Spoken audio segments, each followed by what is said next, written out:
बिस्मिल्लाहिर्रहमानिर्रहीम। अस्सलाम वालेकुम भाई। चैनल को सब्सक्राइब भी कर लिया करें, लाइक और शेयर भी कर दिया करें, कमेंट्स भी कर दिया करें, बेल आइकन को प्रेस कर लें जिससे हमारी आने वाली कहानियाँ आपको मिलती रहें। मैं मकान के अंदर पहुँच चुका था। बुढ़िया अपने बेटे में इतनी खोई हुई थी कि इसने मेरी तरफ कोई तवज्जो नहीं दी। ये मेरे दोस्त हैं, बिल्कुल बड़े भाई की तरह उन्होंने मेरी बहुत मदद की है। जब्बार ने मेरी मौजूदगी महसूस करते हुए अपनी माँ से कहा। बुढ़िया ने अपने हाथ में थामी हुई लालटेन ज़मीन पर रखी और इसका हाथ फौरन बुढ़िया ने अपने हाथ में थामी हुई लालटेन फिर ज़मीन पर रख दी और इसका हाथ फौरन अपने सर पर गया। इसने अपना दुपट्टा ठीक किया था। मैं इस बुढ़ापे में इसकी शर्मो हया और तहजीब व शास्तगी देखकर दंग रह गया। मैंने इसे सलाम किया जिसके जवाब में इसने मुझे दुआएं दी और बुर्दबारी से अंदर सहन की तरफ चल दी। मकान ज़्यादा बड़ा नहीं था, सिर्फ 2 कमरे और छोटा सा आंगन था। एक कमरे में जब्बार की माँ चली गई और इसके सामने बने हुए दूसरे कमरे में जब्बार मेरे और अपने सोने का इंतज़ाम करने के लिए बढ़ा, लेकिन मैंने अपने हमजाद के कहने पर इसे ऐसा करने से बाज रखा। हमजाद का मशवरा था कि हमें खुले आंगन में और दीवारों से हटकर सोना चाहिए। चारपाइयों का मसला भी था, बल्कि यहाँ तो गद्दे भी मैसर नहीं थे। सिर्फ 2 दरियाँ आंगन में बिछाई गई। अब सुबह का हल्का हल्का उजाला भी हर तरफ फैलने लगा था। मेरठ आने के बाद मापारा का ये पहला वार था। हमजाद की बात सुनकर मैं चौंक पड़ा। तो क्या इस मकान की दीवारें गिरने में मापारा का हाथ था? मैंने पूछा। बिल्कुल, हमजाद ने जवाब दिया, मगर हम दोनों हमजाद की मौजूदगी ने इसका मंसूबा नाकाम बना दिया। रफ्ता रफ्ता इसके हमलों में शिद्दत आती जा रही है और मेरा तो ख्याल है कि वो यहाँ भी ज़्यादा पुरसकून से नहीं बैठने देगी। लेकिन एक बात मेरी समझ में नहीं आई। जब तुम आज रात पहली बार मेरठ में दाखिल हुए थे तो इसने अपने दूधिया एसार के ज़रिए तुम पर हमला किया था, और अब ऐसा क्यों नहीं कर रही?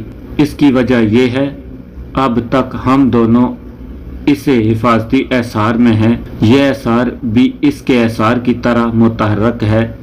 इसके अंदर रहते हुए वो हम दोनों को कोई नुकसान नहीं पहुंचा सकती, और हम वो नादीदा एसार आप दोनों के गिर्द भी कायम कर चुके हैं, वरना अब तक आप दोनों इतने सुकून और इत्मीनान से ना होते।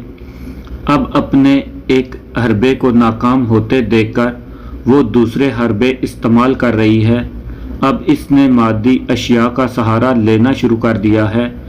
मसलन अभी कुछ देर पहले का वाक़या, इसने अपनी पुरसरार कुव्वतों के ज़रिए इस मकान की दीवारों को नुकसान पहुंचाया ताकि वो आप दोनों पर गिर जाएं और दोनों की ज़िंदगियां ख़त्म हो जाएं। तुमने इससे पहले इस एहसार से फ़ायदा क्यों नहीं उठाया? मैंने सवाल किया। 2 हमजादों की मौजूदगी और इन दोनों में बामी इश्तराक तावन ज़रूरी है, जो बज़ाहिर इससे पहले मुयस्सर नहीं था। हमजाद ने जवाब दिया, मुझे सख्त नींद आ रही है और ये कमबख्त मुझे सोने नहीं दे रहा। अब बताइए मैं क्या करूं? इस मर्तबा जब्बार ने मुझे मुखातब किया, जो मुझसे पहले दरी पर लेट चुका था। प्यारे, फ़िलहाल सब्र करने के अलावा कोई चारा नहीं। तुम देख नहीं रहे हो सुबह होने वाली है, और फिर हम इतने गैर मामूली हालात से दो चार हैं। तुम्हें शायद तुम्हारे हमजाद ने बताया हो कि इस वक्त तुम एक हिफाजती एसार में हो, वरना अब तक न जाने क्या क्या क़यामतें बीत चुकी होती। लेकिन आपने तो कहा था जब मैं कहूँगा आप इससे मेरी जान छुड़वा देंगे। जब्बार ने मेरी बात सुनी अनसुनी करते हुए अपनी रट लगाई। इस वक्त वो भी मुमकिन है ऐसा कोई भी कदम न सिर्फ गैर मोहतात होगा, बल्कि मुमकिन है जान के लाले पड़ जाएं। तुम्हारा इशारा मैं समझ रहा हूँ, मगर इसके लिए हिफाजती एसार से बाहर आना पड़ेगा, जिसका मतलब खतरा ही खतरा है। दूसरा ये कि हमजाद को तन्हा देखकर मापारा हम पर भारी पड़ सकती है। मैंने समझाया, तो फिर मैं दोबारा नहा लूँगा। जब्बार ने बोलपन से कहा। नहीं, इस बार मेरे लहजे में ज़रा सख्ती थी। इस बात की ज़मानत कौन देगा कि इस वक्त तक तुम जिंदा बचे रहोगे? जब्बार को खामोश देखकर मैंने कहा, बोलो, जवाब दो, क्या मैं गलत कह रहा हूँ? कह तो आप ठीक रहे हैं, मगर इस वक्त मुझे बहुत ज़ोर की नींद आ रही है। इस वक्त मैंने देखा कि हमजाद के चेहरे पर फिक्र के साए मंडलाने लगे। फिर वो आप बुड़बुड़ाया, यकीनन यही हो सकता है। क्या हुआ? मैंने घबरा कर पूछा। आपको चारों तरफ से घेरा जा रहा है। पूरे खैर नगर दरवाजे को मिलिट्री ने खामोशी के साथ अपने घेरे में ले लिया है और रफ्ता रफ्ता अपना हल्का तंग करते जा रहे हैं, और अब यहाँ तक पहुँचने में इन्हें सिर्फ कुछ देर बाकी है और हमें इससे पहले ये इलाका छोड़ देना है। अब इसके अलावा और कोई चारा नहीं कि आप दोनों को बेहोश करके हम दोनों ले जाएं, क्योंकि आप हमारी रफ्तार के सबब अपने आवास बरकरार न रख सकेंगे। हमें आपको लेकर खासी बुलंदी तक जाना पड़ेगा ताकि इन्हें कोई शक ना हो। मगर तुम हमें ले कहाँ जाओगे? मैंने जल्दी से पूछा। ये बाद में सोचा जाएगा, फिलहाल यहाँ से भागना बहुत ज़रूरी है। जब्बार भी हड़बड़ाकर उठ बैठा था। इसे भी इसका हमजाद खतरे से मुत्तला कर चुका था। तुम अपनी माँ से कह आओ कि अगर मिलिट्री वाले यहाँ तक पहुँच जाएं और इनसे पूछ गुछ करें तो वो ये हरगिज़ ना बताएं कि तुम या और कोई यहाँ आया था। मेरी बात सुनकर जब्बार तकरीबन दौड़ता हुआ सामने वाले कमरे में घुस गया और फौरन ही उल्टे पांव वापस आ गया। इसकी माँ बेचारी घबरा कर कमरे के दरवाजे में हक्का बक्का खड़ी हुई थी। इस वक्त इसे अपने दुपट्टे का भी होश नहीं रहा था। मैं और जब्बार अपने अपने हमजादों के कहने के मुताबिक दरियों पर सीधे लेट गए। हमजाद ने जैसे ही मेरी कनपट्टियों पर अपने हाथ रखे, मेरा ज़हन तहरीकी में डूबता चला गया। अब मैं और जब्बार अपने अपने हमजादों के रहम करम पर थे। मुझे होश आया तो मैंने अपने चारों तरफ गहरा अंधेरा देखा। कुछ देर तो मैं हर तरफ आंखें फाड़ फाड़ कर देखता रहा, लेकिन चंद ही लम्हों में मुझे सब कुछ याद आ गया। मगर मैं सोचने लगा कि इस वक्त तो दिन निकल चुका था जब मुझे बेहोश किया गया था। मैंने अपने नीचे नरम और गुदास बिस्तर महसूस किया। मेरा ख्याल है अब आप होश में आ चुके हैं। मुझे अंधेरे में हमजाद की सरगोशी सुनाई दी। हाँ, मैंने ज़ोर से कहा। ज़रा आहिस्ता बोलिए, हम खतरे के बहुत करीब हैं, हमजाद ने कहा। मगर हम कहाँ हैं? आप अपनी बेगमपल वाली हवेली में हैं क्या? बेगमपल का नाम सुनकर मैं उछल पड़ा। इसका मतलब ये था कि मैं अपने दुश्मनों के घर में था। यहाँ से 3-4 मकान छोड़कर सामने वाली हवेली मापारा की थी और बाएं तरफ 8-10 मकानों के बाद मेरठ के नवाब साहब के महल नुमा हवेली थी। अब मेरी समझ में आया कि हमजाद ने ये क्यों कहा था कि हम खतरे के बहुत करीब हैं। आखिर हमजाद को ये क्या सूझी कि हमें यहाँ उठा लाया। मैंने हमजाद से हकीकत हाल दरियाफ्त की कि हमारे बेहोश होने के बाद क्या क्या वाक़यात रूनुमा हुए। हमजाद बताने लगा, हम दोनों आपको और जब्बार को खैर नगर दरवाजे से बाहिफाजत निकाल ले जाने में कामयाब हो गए थे। हमारे इल्म में था कि मापारा अब अपनी पुरसरारकूतों को मफलूज होते हुए महसूस करके दूसरे हरबे आजमा रही है। हम आपको वहां से निकालकर आपकी कसरे गंज वाली हवेली में ले गए, जो आपने जब्बार से खरीदी थी और जिसको हुकूमत ने अपनी तहवील में ले लिया था। मिलिट्री ने खैर नगर दरवाजे के एक एक मकान की तलाशी ली। वो जब्बार के घर भी पहुंचे। किसी भी शख्स को अपने घर से निकलने की इस वक्त तक इजाज़त नहीं दी गई जब तक मिलिट्री ने अपनी कार्रवाई मुकम्मल न कर ली। इस तमाम हंगामे में इन्हें दोपहर के 2:30 बज गए और वो नाकाम व नामुराद वापस हुए। لیکن ملٹری کو اس بات کی اطلاع کس نے دی کہ ہم خیر نگر دروازے میں ہیں؟ میں بیچ میں بول پڑا۔ آپ کے پرانے ہمدرد قبلہ نواب صاحب نے، دراصل ماپارا نے اپنے والد طبیب خاص ارشاد احمد خان کو اس بات سے آگاہ کیا کہ ہم لوگ کہاں روپوش ہیں، اور طبیب خاص اسی وقت نواب صاحب کے پاس دوڑ لیے۔ نواب صاحب کو جب یہ معلوم ہوا تو انہوں نے اس کی اطلاع بغیر وقت ضائع کیے اعلیٰ حکام کو دی۔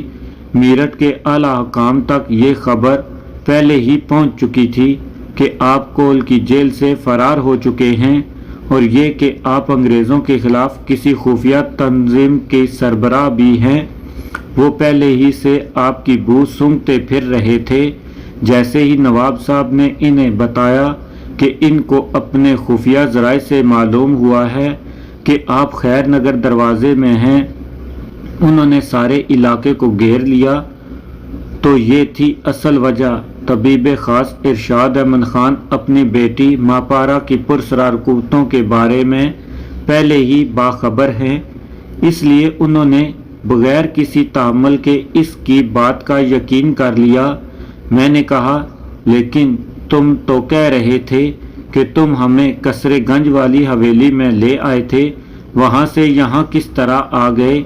میں نے ابھی آپ کو صرف دوپہر 2:30 بجے تک کے واقعات بتائے ہیں۔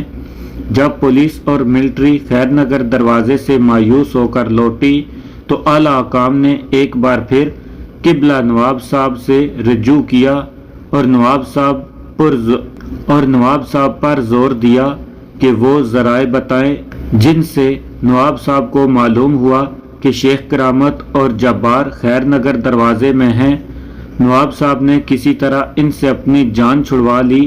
وہ یہ تو کہہ نہیں سکتے تھے کہ انہیں اپنے طبیب خاص سے معلوم ہوا تھا۔ نواب صاحب کو اپنا برم بھی قائم رکھنا تھا، لیکن اعلیٰ حکام کے جاننے کے بعد نواب صاحب نے طبیب خاص کو آڑے ہاتھوں لیا، جن کی وجہ سے انہیں اتنی ذلت اٹھانا پڑی تھی۔ طبیب خاص فوراً اپنے گھر روانہ ہو گئے اور ماپارا سے استفسار کیا کہ کیا اس نے ہمیں ایک بے بنیاد بات بتا کر نواب صاحب کی نظر میں ذلیل کر دیا؟ ماپارا نے طبیب خاص کو تمام باتیں بتا دیں اور کہا کہ اب وہ لوگ خیر نگر دروازے سے فرار ہو کر قصر گنج میں چھپے ہوئے ہیں۔ ماپارا نے طبیب خاص کو یہ بھی بتا دیا کہ آپ لوگوں کے پاس بھی کچھ پرسرار قوتیں ہیں جن کے سبب آپ ملٹری سے بچ کر نکل گئے، ورنہ آپ لوگ اس کی اطلاع کے مطابق ملٹری کی خیر نگر دروازے پہنچنے تک وہیں موجود تھے۔ طبیب خاص کے دل میں پھر کھلبلی مچی اور انہوں نے جا کر تمام باتیں نواب صاحب کو بتا دی۔ نواب صاحب بھلا یہ کس طرح برداشت کر سکتے تھے کہ آپ جیسا دشمن میرٹھ میں موجود ہو؟ انہوں نے ایک بار پھر اعلیٰ حکام کو کھڑکھڑایا۔ نواب صاحب کی کافی یقین دہانی کے ایک بار پھر ملٹری حرکت میں آ گئی۔ ہم خاموشی سے یہ سب کچھ دیکھتے رہے تاکہ بالکل عین وقت پر آپ دونوں کو لے کر غائب ہوں۔ اب شام ہو چکی تھی جب ہم نے دیکھا کہ ملٹری کا حلقہ تنگ ہوتے ہوتے حویلی تک پہنچ چکا ہے تو ہم وہاں سے غائب ہو کر اس حویلی میں منتقل ہو گئے۔ اس عرصے میں ہم نے یہ انتظام بھی کر لیا کہ پوری حویلی پر ہی حفاظتی احصار کھینچ دیا تاکہ ماپارا کا یہ حربہ بھی کارگر نہ ہو سکے کہ وہ پوری حویلی ہی ڈھا دے۔ قصر گنج کے ایک ایک مکان کو کھنگالا گیا، کچھ مشتبہ افراد کو گرفتار بھی کر لیا گیا تاکہ ان سے پوچھ گچھ کی جائے، مگر سب کچھ بے سود ثابت ہوا۔ نواب صاحب ایک ناکامی سے اتنے پریشان ہوئے کہ انہوں نے ملٹری کی ناکامی کے بعد اعلیٰ افسران سے اپنی طبیعت کی ناسازی کا بہانہ کر کے ملنے سے ہی انکار کر دیا، یہاں تک کہ انہوں نے طبیب خاص ارشاد احمد خان تک سے ملنا پسند نہیں کیا۔ نواب صاحب طبیب خاص سے سخت خفا ہیں، جن کی وجہ سے انہیں ذلت کا منہ دیکھنا پڑا۔ اب صورتحال یہ ہے کہ ملٹری کے افسران اور میرٹھ کے دوسرے حکام نواب صاحب کی طرف سے بددل ہیں کہ انہوں نے ایک تو ملٹری کو اپنے ذرائع کے متعلق کچھ نہیں بتایا، دوسرے ملٹری کو بری طرح ناکام ہونا پڑا۔ اب ماپارا کا یہ حربہ بھی ایک طرح سے ناکام ہو گیا ہے۔ پے در پے ناکامیوں نے ماپارا کو بھی بوکھلا دیا ہے اور وہ سخت پریشان ہے۔ کتنی عجیب بات ہے، اس کے علم میں ہے کہ دشمن کہاں چھپے ہوئے ہیں اور وہ ان کا کچھ بھی نہیں بگاڑ سکتی۔ اس نے تیسری بار بڑی منت سماجت کر کے اپنے باپ طبیب خاص کو اس پر آمادہ کر لیا تھا، وہ ایک مرتبہ اور نواب صاحب کو اس بات سے مطلع کر دیں کہ آپ کہاں چھپے ہوئے ہیں، تاکہ ملٹری رات کے وقت اس علاقے کو گھیر کر آپ کو گرفتار کر لے۔ مگر جیسا کہ میں بتا چکا ہوں، نواب صاحب نے طبیب خاص سے ملنا ہی پسند نہیں کیا اور وہ مایوس لوٹ آئے۔ اب کم از کم صبح تک ہم یہاں ماپارا کے ہر حربے سے محفوظ ہیں۔ حمزات نے آج دن بھر کی پوری تفصیل سنا دی۔ جبار کہاں ہے؟ میں نے پوچھا۔ وہ برابر والے کمرے میں موجود ہے اور اسے بھی اب ہوش آ چکا ہے، حمزات نے جواب دیا۔ اس کے بعد کچھ دیر تک کمرے میں خاموشی رہی، پھر حمزات کی آواز سنائی دی۔ اب تک ماپارا ہم پر وار کرتی رہی ہے، مگر میں سمجھتا ہوں کہ اب ہماری باری ہے اور آج کی رات اس کے لیے بہت مناسب ہے۔ اگر اسے اس بات کا موقع دیا گیا کہ وہ سنبھل جائے یا کوئی اور صورت نکال لے تو ہمارے لیے خطرناک ہوگا۔ اس وقت وہ اپنی ناکامیوں کا دکھ بھلانے کے لیے ایک نوجوان کے ساتھ رنگ رلیاں منا رہی ہے۔ یہ موقع ہاتھ سے نکل گیا تو ممکن ہے بہت دن پچھتانا پڑے، تو پھر کیوں نہ آج ہی رات اس سے دو ہاتھ ہو جائیں۔ بقول تمہارے ہم دونوں کے گرد حفاظتی احصار قائم ہے جس پر اس کا کوئی بھی حربہ کارگر نہیں ہوگا، تو پھر دیر کیا ہے؟ میں ایک دم اٹھ کر بیٹھ گیا۔ کیا جبار کو بھی ساتھ لے جانے کی ضرورت ہے؟ نہیں، صرف اس کا حمزات ہمارے ساتھ جائے گا، وہ یہیں رہے گا، حمزات نے جواب دیا۔ آپ جبار سے اس کے حمزات کو یہ حکم دلوائیں کہ اس کا حمزات اس مارکے میں میری معاونت کرے۔ جلدی کیجئے، آدھی رات یوں ہی گزر چکی ہے۔ میں اس حویلی کے ایک ایک کمرے سے اچھی طرح واقف تھا، اس لیے اندھیرا ہونے کے باوجود اندازے سے اپنے کمرے سے نکلا اور برابر والے کمرے میں داخل ہو کر آہستہ سے جبار کو آواز دی۔ وہ جاگ رہا تھا۔ میری آواز سن کر وہ میرے ہمراہ حویلی کے صحن میں نکل آیا۔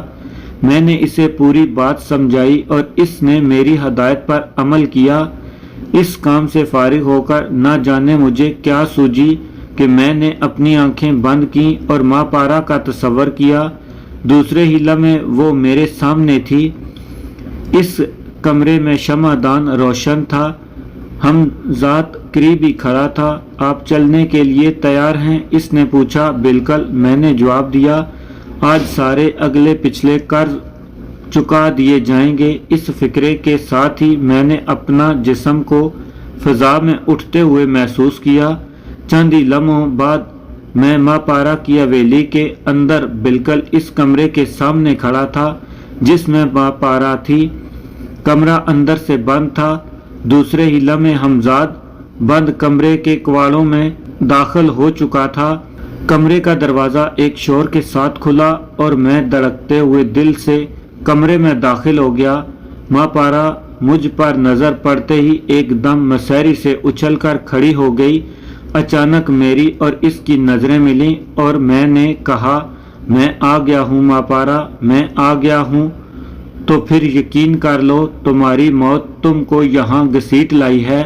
ماپارا کا فکرہ پورا نہیں ہو پایا تھا کہ اچانک نہایت تیز قسم کی روشنی سے کمرہ بھر گیا، جیسے رات کے وقت سورج نکل آیا ہو۔